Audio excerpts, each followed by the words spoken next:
శాస్త్రి గారు రాసిన 'చిలక ఏ తోడులేక ఎటేపమ్మ ఒంటరినడక' అన్న పాట గుర్తుందా?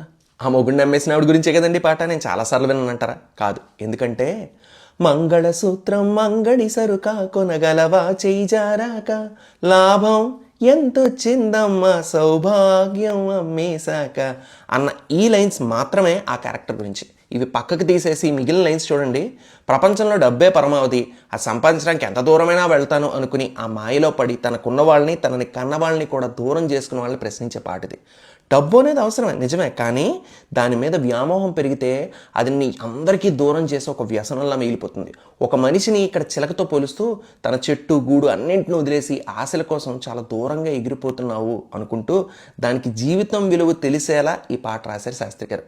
ముఖ్యంగా చరణాలు ఎంత అందంగా ఉంటాయి, ఒకసారి మీరే వినండి. బ్రతుకంతా బలి చేసే పేరాశను ప్రేమించావే, వెలుగుల్నే వెలివేసే కలలోనే జీవించావే, అమృతమే చెల్లించి ఆ విలువతో హలాహలం కొన్నావే అతి తెలివితో, కురిసే ఈ కాసుల జడిలో తడిసి నిరుపేదైనావే. అంత సంపాదించాలి ఇంత సంపాదించాలని కళల్లో కోటలు కట్టావు.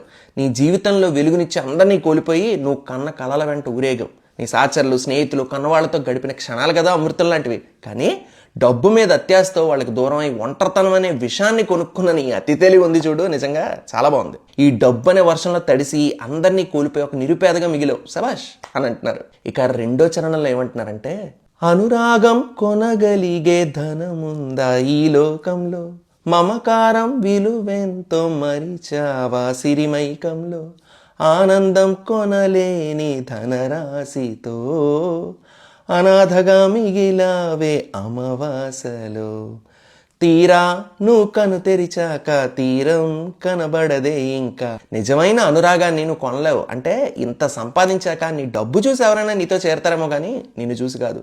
నిజంగా నిన్నుగా ప్రేమించేవారు నువ్వు ఎప్పుడో కోల్పోయావు. మమకారం విలువ తెలుసా నీకు?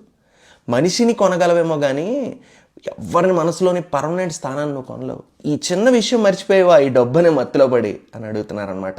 ఇంకా పరిస్థితి పూర్తిగా చేదాటిపోతే నీ కనుచూపు మేరలో నా అనుకునే వాళ్ళు ఎవ్వరూ కనిపించరు. ఆ జరిగే రూపే నువ్వు కళ్ళు తెరువు అని అంటున్నారు.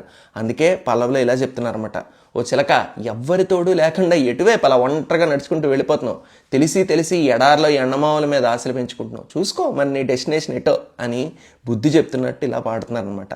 ఎలా అనిపించింది? మరి ఇలాంటి విశేషాలు మరిన్ని కావాలనుకుంటే ఫాలో అయిపోండి వెండితెర వాకిట్లో.